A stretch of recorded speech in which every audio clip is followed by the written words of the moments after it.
Hey there, Sharon Horne-Ellstrom here. Welcome to day 1232 of What You Up To Now, documenting my journey as I transition and as I am involved in different businesses, originally offline but now online. I started to document my journey a couple of years ago of my transition from the offline brick and mortar corporate world of America to the online world. And you know, the good, the bad, the ugly, the things that worked for me, the things that didn't work, the ways I crashed and burned. Just hop on every day and share, okay, what am I working on? What's working for me now? What am I thinking about? What's got me sidetracked? What's got me moving in the direction that I want to go? And how close am I? I guess I haven't talked very much about how close I am to my overarching goals and objectives for why I went from the offline world to the online world in the first place. Maybe we'll talk about that in a couple of days. Right now, I am getting ramped up for granddaughter time. I'm hanging out with my granddaughters for the next couple of weeks while their folks go to Alaska. Super excited about that. And I decided as part of preparing for that, I needed to come up with my next 2 weeks worth of idioms for my Supersize Your Business Challenge. So since I'm in Abel Beckford's reading challenge, I thought, well, books, I'm paying attention to books, I'm reading books, I'm doing things with books. How about if I do and I look at and research what kind of idioms there are with respect to books. And of course, immediately found the top 10 idioms that have to do with books, and then 47 idioms that have to do with books and reading. And I thought, okay, easy. So I went through the list, and I'll share several of them over the next few days.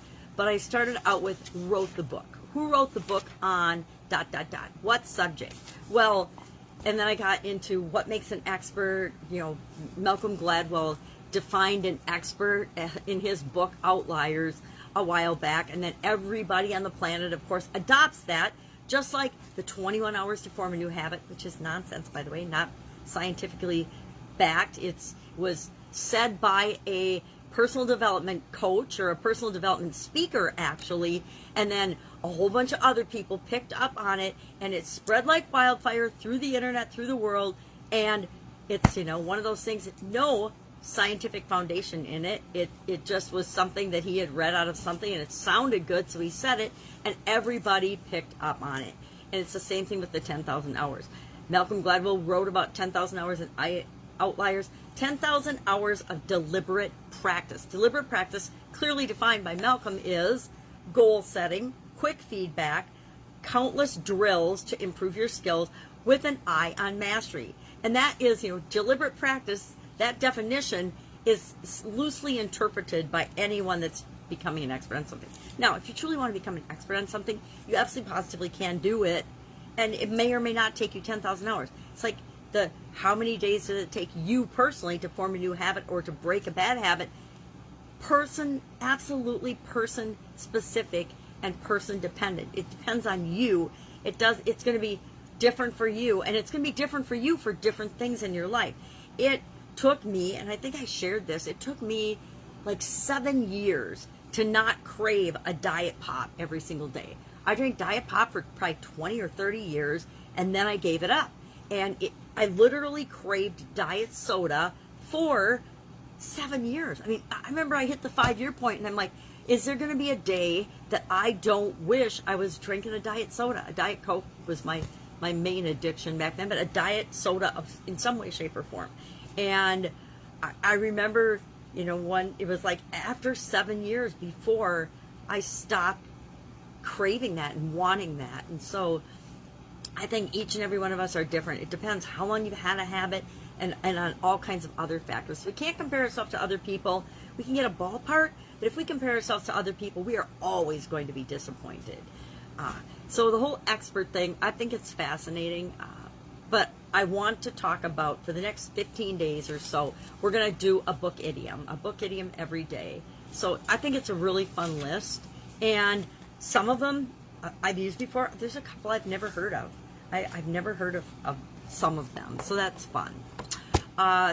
We also had a really excellent, or I think it's excellent. If I like them, obviously, I think they're excellent.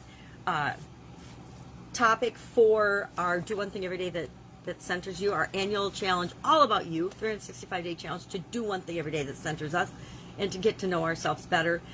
We must be the change that we want to see in the world. I think that a lot and say that a lot and remind myself of it a lot. And so we're sharing the change that we want to see in the world.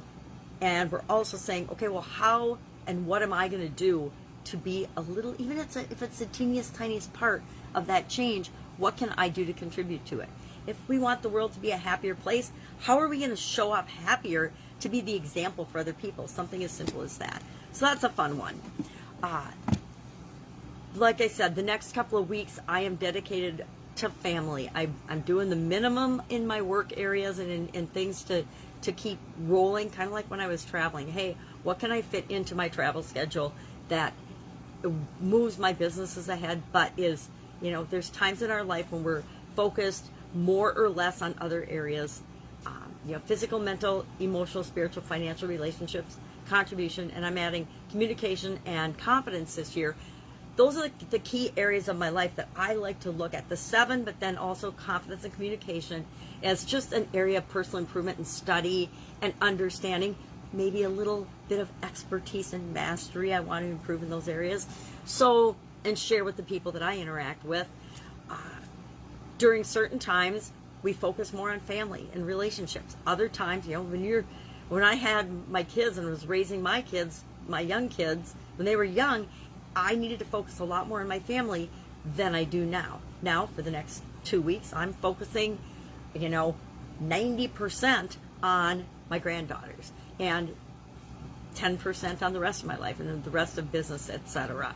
And there's times where we ebb and flow like that. I personally think balance is BS, and that it's another thing it's up to us as an individual to know what works for us, to know what we want, and then how we're going to get there and how we're going to break it down. And nobody else is going to really tell us what works for us. Only we can decide that. All right. That's all I have. Go out, make it an amazing day. I have got things to do, people to see, places to be, and I'm excited about that. I hope you're excited about your day. If I can help you in a way, to ask in the comments below. But I'm going to say ask fast because it's going to be a busy few weeks. Have an amazing day, and I'll, of course, be with you tomorrow.